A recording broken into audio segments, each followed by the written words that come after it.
Friends, खूप सारं स्वागत आपल्या आणखी एका नवीन व्हिडिओमध्ये।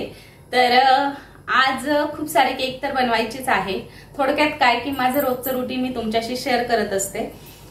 तर आज आहे 2 जानेवारी आणि काल एक नवीन वर्षाची सुरुवात झालेली आहे। तुम्हा सर्वांना माझ्याकडून व माझ्या परिवाराकडून नवीन वर्षाच्या खूप खूप खूप मनापासून शुभेच्छा। प्रत्येकाच्या आयुष्यात जी काही स्वप्न आहेत स्वामींच्या कृपेने ती सगळ्यांची सगळी चांगली स्वप्न पूर्ण होत हीच माझी स्वामींचरणी प्रार्थना असेल। आणि जो कोणी स्वामींच्या सेवेत असेलच आणि जो कोणी नसेल तर त्यांनी सुद्धा नक्की स्वामींची सेवा सुरू करावी आणि स्वतः अनुभव घ्यावेत। खूप सारे अनुभव आहेत आणि काल 1 जानेवारीला आम्ही खूप मोठी स्वामींची सेवा केलेली आहे, ती म्हणजे गुरुचरित्र पारायण। 1 दिवसीय गुरुचरित्र पारायण आमच्या इथूनच जवळ श्री क्षेत्र अकलापूर आहे। एकमुखी दत्ताचं स्वयंभू एकमुखी दत्ताचं देवस्थान आहे। साक्षात श्रीपाद श्रीवल्लभ म्हणू शकता, कारण श्रीपाद श्रीवल्लभ सुद्धा दत्त महाराजांचाच एक अवतार आहे, तसेच आपले स्वामी महाराज सुद्धा। तर त्यांचा आम्ही 1 दिवसीय तिथे जाऊन पारायण केलं आणि पारायणाला जवळपास 278 सेवेकरी म्हणजे जवळपास 250 पारायण आमचे ऍट अ टाइम झाले। तुम्ही विचार करू शकता। आता मोठमोठे गाणगापूर असेल, अक्कलकोट असेल किंवा आपलं दिंडोरी असेल तर इकडे तर एवढे सारे सेवेकरी होतातच, पण आपल्या इथे आमच्या जवळ म्हणजे अगदी आम्हाला 7-8 किलोमीटर आम्ही सकाळी पहाटेच गेलेलो। दिवसभर खूप छान पारायणाचा आनंद घेतला। खूप पॉझिटिव्ह एनर्जी मनामध्ये तयार झाली, खूप पॉझिटिव्ह वाटलं। आणि सगळ्यात महत्त्वाचं 1 वर्षासाठी आम्ही आमच्या स्वामींचं गुरुचरित्राचं पारायण करून आमचा जो बँक बॅलन्स आहे सेवेचा तो फुल केलेला आहे। वर्षभर कदाचित स्वामी आम्हाला काहीही कमी पडू देणार नाही। तसंच माझ्या सगळ्या व्ह्यूअर्सला जे मला बघतायत त्यांना त्यांच्या आयुष्यात येत्या वर्षात काहीही कमी पडू नये असा स्वामींजवळ आपण प्रार्थना करूया। आणि आजच्या व्हिडिओला सुरुवात करते आता। तर काल 1 जानेवारीमुळे मी खूप सारे केक केले होते, त्याच्या आधीच्या व्लॉगमध्ये तुम्ही बघितलं असेल। आणि त्यामध्ये जवळपास मी 25 केकचं टार्गेट ठेवलं होतं आणि तेवढे मी तयार सुद्धा केले होते।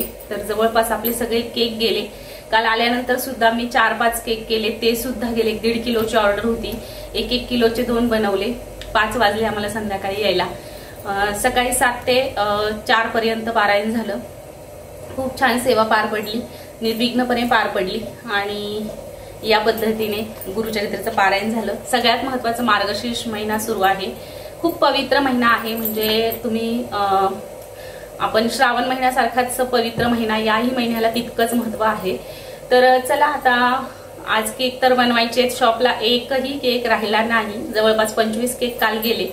म्हणजे तुम्ही इथल्या इथेच अनुभव घेऊ शकता। स्वामींचं पारायण करायला मी गेले, परवा मी एवढे सारे केक बनवायला सुद्धा मला स्वामींनी शक्ती दिली आणि काल सुद्धा मी एवढे बनवलेले केक म्हणजे माझे सेल झाले आणि खूप छान दिवस गेला कालचा खरं तर सगळ्याच बाबतीत। तर चला आता केक तर बनवायचेच, एक 10-15 केक तर शॉपला बनवावेच लागतील। पण त्या अगोदर गणाश संपलेला आहे, म्हटलं गणाशची रेसिपी तुमच्यासोबत थोडक्यात शेअर करावी। तर गणाशसाठी मी ही क्रीम वापरत असते। क्रीम, चॉकलेट आणि न्यूट्रल जेल मी समप्रमाणात वापरते। मग तुम्ही एक वाटीने घेऊ शकता, मोजून घेऊ शकता 100-100 ग्रॅमच्या पटीत, पण मी 1 किलोचं करत असते। तर ही क्रीम जी आहे ती 1 किलोची आहे। आणि गणाशला मी गुडरीचची क्रीम वापरते, इकोरिचची, आणि 1 किलो कंपाऊंड घेणार आहे, तेही मेल्ट करून घेतलंय। आता अगोदर काय केलंय मी सांगते तुम्हाला। इथे एक पातेलं घेतलंय आणि पातेल्यामध्ये खाली पाणी घेतलंय। 1 मिनिट। आणि केकचे बेस म्हणाल तर इकडे खूप सारे बेस मी तर बनवून घेतलेत, काही तिकडे डिमोल्ड सुद्धा करून ठेवलेत। बेस बनवून थंड झाले की मग केकला जास्त वेळ लागत नाही। तर आता हे जे पातेल्यात पाणी घेतलंय आणि वरती एक बाउल ठेवलाय, त्यावरती आपल्याला ही क्रीम जी आहे तर ती टाकून घ्यायची। बऱ्यापैकी मी मेल्टेड क्रीम घेतलीये, थोडासा बर्फ आहे पण हरकत नाही। आता ही क्रीम आपण चांगली गरम करून एकदम मेल्टेड करून घ्यायची, तिला फुटू द्यायची नाहीये, सारखी स्टर करत राहायचे, हलवत राहायचे। तर आता इथे बघत असाल तर क्रीम जी आहे ती एकदम लिक्विडी, म्हणजे अगदी दूध जसं असतं आपलं सेम त्या पद्धतीत करून घेतली। आणि आता मी काय केले, हे चॉकलेट तुम्ही पाहत असाल तर पूर्ण मेल्ट करून घेतले, हे बघू शकता। हे बघा एकदम मेल्टेड केले. हे मी केलेलं आहे OTGला.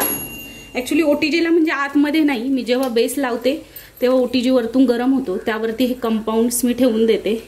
तर हे 2 कंपाऊंड्स मी घेतलेत आणि हे आहेत 500 ग्रॅम, म्हणजे एक पूर्ण क्रीम. आणि त्याच्यासाठी आपल्याला घ्यायचे 1 किलो कंपाऊंड.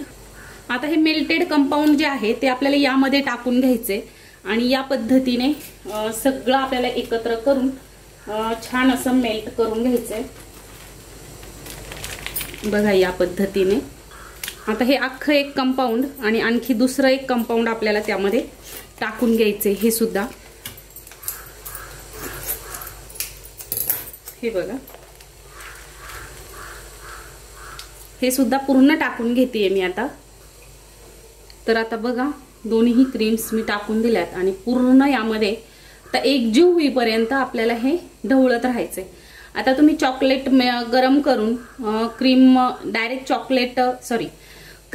मेल्ट करून त्यामध्ये डायरेक्ट चॉकलेट चॉप करून टाकलं तरी सुद्धा मेल्ट होईल ते, पण त्याला थोडा वेळ जातो. त्याच्यामुळे आता माझ्याकडे OTGचा आहे पर्याय आणि बेस लावलेच होते म्हणून मी या पद्धतीनं करत असते. हे बघा हे हलवत राहायचं आपल्याला, कारण चॉकलेट आणि क्रीम पूर्ण एकजीव करायची आहे या पद्धतीने.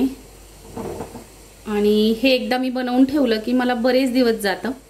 जसे चॉकलेटचे केक असले तरच मी वापरते आणि त्यामुळे मी हे बनवून फ्रीजरला ठेवून देते आणि पुन्हा जेव्हा लागेल तेव्हा एक बाउलमध्ये काढते आणि ते मेल्ट करते या पद्धतीने.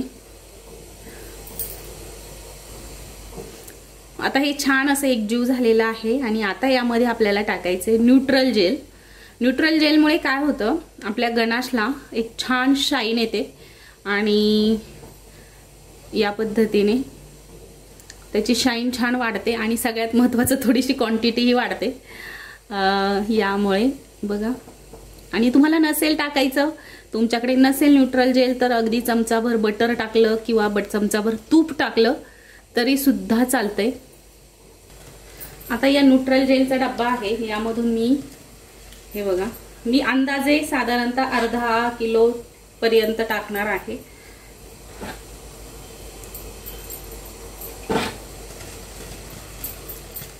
कारण मला अंदाज आहे त्याचा किती अर्धा किलो होऊ शकतं असं.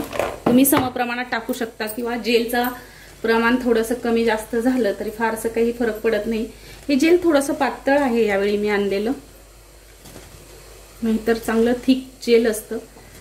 तर बघा यामुळे खूप छान आपलं गणाशला लगेच एक शाईन तयार होणार आहे. आणि तुम्हाला कळतच असेल मी थोडंसं स्टर करते तरी आपल्याला गणाशला खूप सारी शाईन आली आहे. गणाशमध्ये खूप छान सनलाईट रिफ्लेक्ट होतीये बघा या पद्धतीने. तर इथे गणाश जे आहे तर ते रेडी झालेलं आहे. पाण्याच्या वाफेवरती फक्त बनवलेलं आहे मी हे गणाश. आणि आता हे मी कसं स्टोर करते हे दाखवणार आहे. आता माझ्याकडे हे जेलचे डब्बे असतात आणि त्यावरती मी एक असं स्टेनर ठेवणार आहे. आपलं जे चाळणी आहे ती कोणत्याही प्रकारची चाळणी तुम्ही वापरली तरी चालेल. आणि त्यानंतर आता हे जे गणाश झालेलं आहे आपलं ते छान असं आपल्याला गाळून घ्यायचे सगळं गणाश. हे बघा या पद्धतीने सगळं गणाश जे आहे ते छान असं गाळणीने आपल्याला गाळून घ्यायचंय. तुम्ही पाहू शकता गरम आहे, थोडंसं जपून करावं लागतं. बघा खूप छान आणि एकदम शायनी गणाश आपलं रेडी आहे. आणि हा डब्बा मी डायरेक्ट फ्रीजरला ठेवून देते आणि यामुळे वरती काही गठळ्या राहिल्या असतील तर ते या पद्धतीने चांगल्या डिझॉल्व सुद्धा होतात. हे बघा एकदम छान आपलं गणाश झाले.